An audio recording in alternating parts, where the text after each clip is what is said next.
오늘의 말씀은 이사야 64장 1절에서 2절의 말씀입니다. 원컨대 주는 하늘을 가르고 강림하시고 주의 앞에서 산들로 진동하기를 불이 섭을 사르며 불이 물을 끓임 같게 하사 주의 대적으로 주의 이름을 알게 하시며 열방으로 주의 앞에서 떨게 하옵소서. 아멘.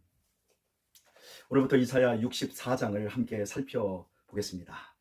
오늘은 이사야 64장의 전체적인 말씀을 함께 조명을 하고 내일부터 또 본격적으로 64장을 자세하게 파면서 깊은 하나님의 복음의 샘물을 함께 맛보도록 하겠습니다. 혹시 여러분은 2차 세계대전 때까지 미국이라는 나라가 그리 강한 나라가 아니었다라는 걸 알고 계십니까? 1776년에 영국으로부터 독립한 미국은 굉장히 영토만 컸지 전 세계적으로 영향력이 없었습니다. 그러다가 1차 세계대전 때 참전하면서 약간 영향력이 커졌고, 그러다가 2차 세계대전 때 유럽 전체가 독일이라고 하는 히틀러에 의해서 완전히 나치즘으로 물들 그 위기의 순간 미국이 도와주기 시작하지요. 2차 세계대전에 참전하면서 미국이 2차 세계대전을 독일과의 그 싸움에서는 노르망디 상륙작전을 통해서 독일을 무너뜨리는 결정적인 기회를 잡고요. 태평양 쪽에서는 일본과 전쟁을 하지 않았습니까? 미드웨이 해전에서부터 본격적으로 일본을 몰아붙이기 시작하고 필리핀, 사이판 이런 곳을 점령해 가면서 일본의 그 점령지들을 하나하나 탈환하면서 이제 본격적으로 일본 본토를 폭격하기 시작합니다. 그래도 일본은 꿈쩍도 안 하고 미국을 계속해서 대항하며 끝까지 그 전쟁을 종결하지 않았습니다. 그래서 가미카제, 신라이 특공대, 이렇게 자살 특공대들로 나중에 일본이 그 전의를 더 불사르면서 끝까지 미국과 계속해서 전투를 이어갔습니다. 그러다가 결정적으로 일본이 미국에게 무릎을 꿇고 또 천황이 메가더에게 고개를 숙이고 무조건 항복합니다. 무조건 항복합니다. 이렇게 할 수 있었던 그 결정적인 사건이 나가사키와 히로시마의 원자폭탄을 떨어뜨린 겁니다.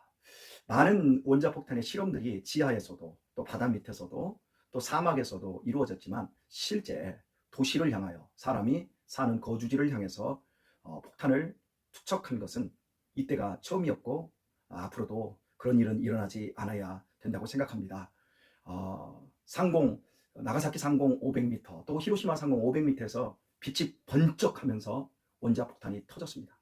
그와 동시에 엄청난 열과 또 바람과 또 후폭풍 또 낙진 또 여러 그 원자력에서 나오는 그 방사능 물질들로 인해서 삽시간에 히로시마라고 하는 도시 전체는 잿더미로 변하고 나가사키도 마찬가지였고 사람들은 그 자리에서 흔적도 없이 다 열에 의해서 녹여져서 없어진 사람들과 또 굉장히 많은 그 원폭 피해자들을 양산하게 됩니다.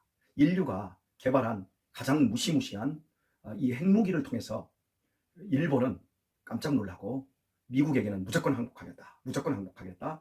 그래서 우리나라가 해방을 맞이하고 미국이 그때부터 2차 세계대전에 결정적인 승리를 가져오게 된 그 배경으로 미국이 오늘날 초강대국을 이루고 있습니다. 그래서 누구도 미국의 힘을 무시하지 못하고 특히 일본 같은 경우에는 미국의 철저한 꼭두각시처럼 우리 현대사에 그렇게 해오고 있습니다.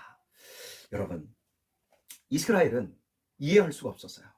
그것은 하나님이 미국의 힘보다 더 강하고 원자폭탄보다 더 어마어마한 힘을 가지고 계시는 하나님이신데 어떻게 하나님의 백성들이 이방 민족들에게 그리도 당하고 살 수 있는가?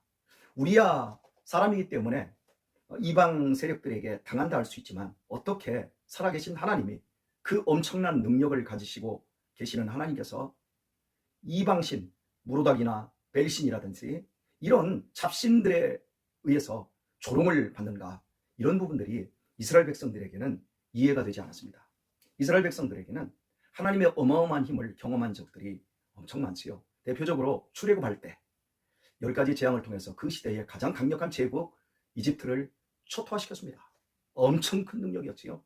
그리고 홍해바다를 갈라버리고 이집트의 군대를 모두 수장시키고 하나님이 구름 기둥으로 낮에 이끄시고 밤에는 불 기둥으로 인도하시고 그리고 광야에서는 만나를 먹이시고 아말렉과의 전투에서는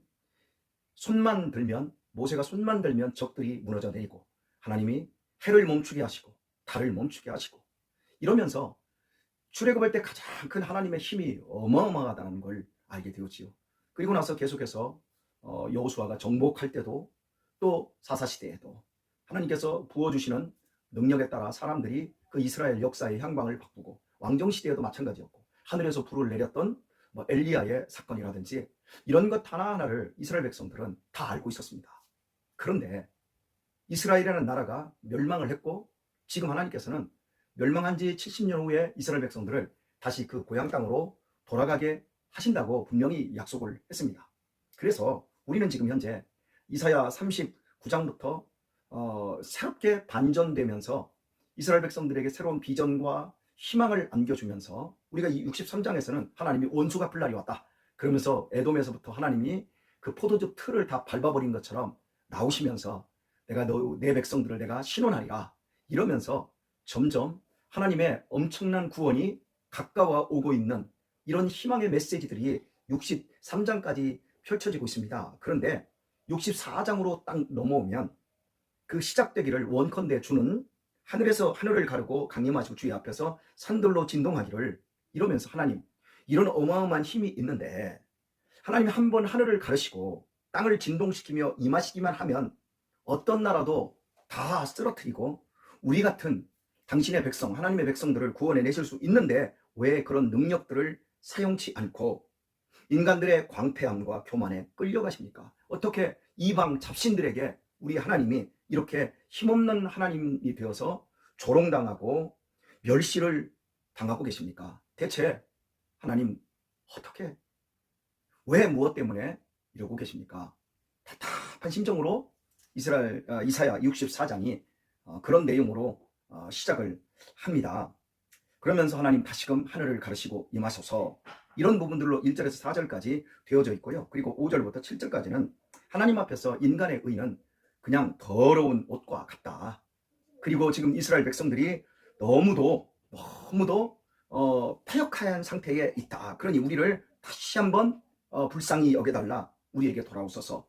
이런 기도가 이어지고 나서 8절부터 12절까지 이제 마지막 부분까지는 하나님이 우리를 얼마든지 새롭게 하실 수 있습니다. 하나님이 진흙을 빚어서 토기를 만들어내듯이 우리를 이 지경에서도 새롭게 하실 수 있는 하나님이십니다. 하나님 제발 우리를 신원하여 주옵소서. 이렇게 기도하며 이 장면 이사야 24장이 맞춰지게 되어지는데요.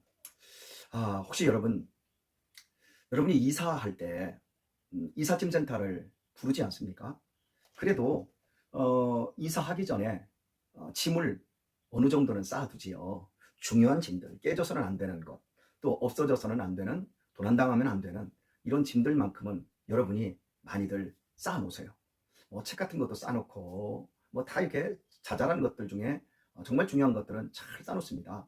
그런데 쌓아놓기로 약속을 하고 이사하는 날이 되었는데 이사하기 전 아침이 되었는데 이삿짐 센터 사람들이 와야 되는데 그때까지 짐도 전혀 쌓아놓지 않고 쿨쿨 자고 있다면 어떨까요? 깝깝한 거죠. 하나님께서는 이스라엘 백성들에게 엄청난 비전으로 다시금 그들을 회복시키겠다라고 약속을 하고 있고 점점 말씀의 분위기는 고조되고 있습니다. 그런데 현실은 깜깜한 겁니다. 현실은 여전히 막막한 겁니다. 이게 오늘 우리 그리스도인의 모습이 아닌가 싶어요. 우리가 하나님의 말씀의 은혜를 받고 주일날마다 새로운 비전 속에 하나님 살아계시지, 우리는 하나님의 나라를 살고 있지, 우리 안에 채워지는 것은 점점 하나님의 은혜이고 위의 것이고 천국의 소망이고 우리에게서 점점 버려지는 것은 육신의 것이고 이러면서 우리 자신을 돌아보며 정말 큰 비전 가운데 한 주간을 시작합니다. 그러나 월요일이 되면 회사에 출근하든지 또 사업의 현장에 나간 후면 절망을 하게 됩니다. 하나님이 보이지 않습니다. 어제 그렇게 말씀 가운데 은혜를 주셨던 하나님은 어디 계십니까 대체? 하나님, 내가 이만큼 믿음 안에서 소망하고 하나님을 바라보며 믿음 안에서 의를 지켜나가려고 하는데 하나님, 대체 하나님은 어디 계십니까? 하늘을 가르고 한번 도와주어 보십시오. 이러한 절규가 저절로 터져 나올 때가 한두 번이 아닐 것입니다. 이런 딜레마를 오늘 이사야 64장에서 보여주고 있고, 우리가 이런 딜레마를 어떻게 풀어야 되는가, 이런 부분들에 대한 분명한 해답을 얻게 되어질 것입니다. 넷플릭스에서 요즘 제일 인기 있는 첫 번째 드라마가 수리남이라고 하는 드라마더라고요. 총 6편으로 되어 있는데 제가 2배속으로 하고 1.5배속이 제일 빠르죠. 1.5배속으로 해가지고 그 드라마를 제가 오늘 다 보았습니다. 이유는 우리 딸과 또 주변의 사람들이 이야기할 때 거기에 교회가 나오고 목사가 마약 총 공급책인데 교회를 흉내내고 목사 연기를 하면서 실제 거기서 목사로 나오면서 너무나도 추악한 일들을 벌이고 있다라고 하는 그런 이야기를 듣고 대체 어느 정도 영화의 수위가 어느 정도로 우리 기독교와 교회를 조롱하고 있는지 보기 위해서 제가 새벽 예배가 끝나자마자 그 영화를 제가 영화가 아니고 드라마를 6편을 다 시청을 했습니다. 제 마음이 참 아팠습니다. 경악을 금치 못했습니다.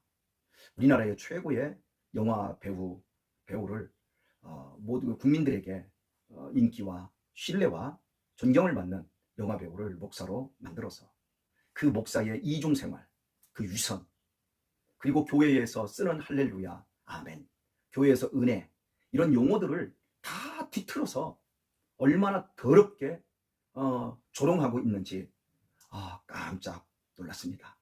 오늘 젊은 세대들이 그런 영화를 보면 목사들은 다 저렇게 추악하고, 그리고 또한 교회는 저렇게 비이성적인 사람들이 정말 맹신적으로 멍청하게 믿음 생활하고 있다, 이렇게 생각하게 되어질 것 같습니다. 그 영화를 보면서 제가 한 30년 전쯤에 이제 전도사 생활을 막 시작했을 때 그때의 문화 속에서 만약에 텔레비전에서 교회를 비웃는 드라마라든지 말이 나오면 난리가 났었습니다.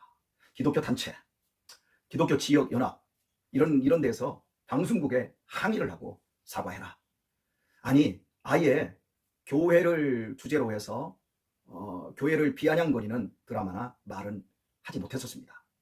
그때, 그리고 또한 우리는 이 시대의 문화가 음란하다,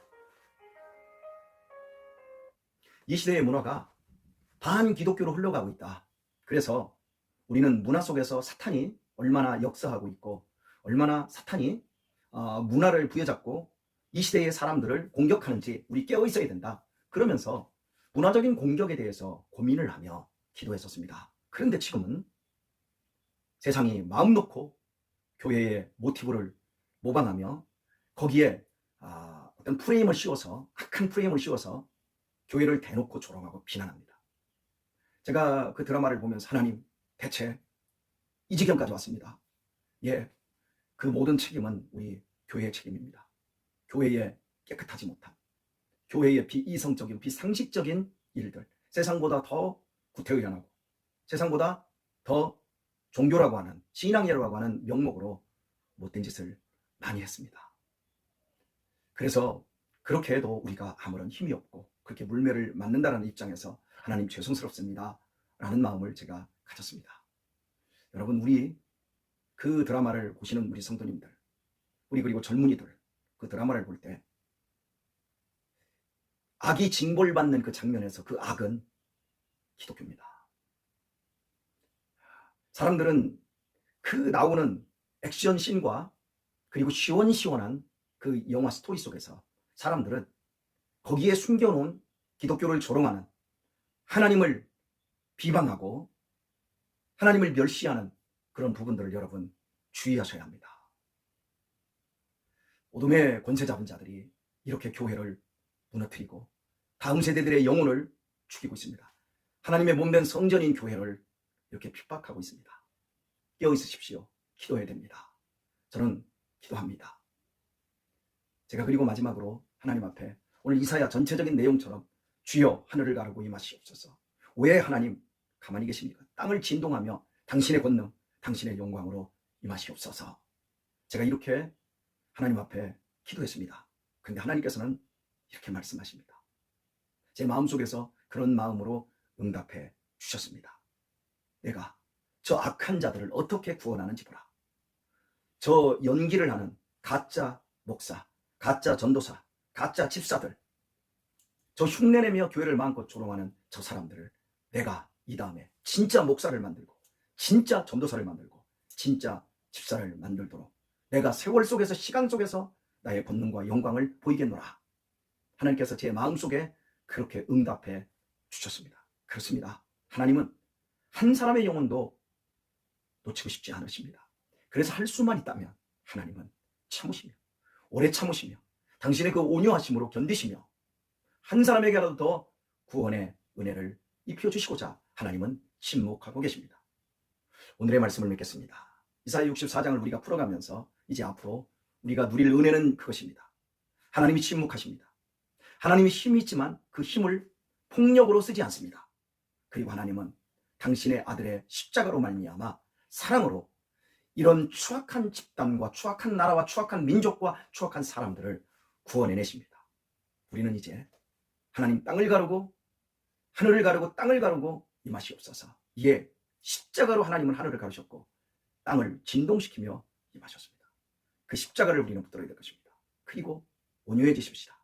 그리고 더 인내하십시다. 그리고 더 견디도록 하십시다. 하나님께서 우리에게 주실 은혜는 바로 그것입니다. 진정한 십자가의 은혜, 그것만이 우리의 죽음을 갈라버리고 사망 권세를 뿌리채 흔들어 버려서 우리를 영원한 생명으로 구원하는 능력입니다. 이 어두운 시대, 이 조롱받는 시대에도 우리 사랑하는 성도님들 믿음 안에서 하늘을 가르고 땅을 진동하며 임한 십자가의 은혜가 저와 여러분 그리고 여러분의 가정과 여러분의 삶의 터전위에 충만히 임하고 있다는 사실 앞에 감격하며 항상 기뻐하시고 쉬지 말고 기도하며 범사에 감사하며 모든 시간 속에서 승리하기를 우리 주 예수님의 이름으로 축원드립니다.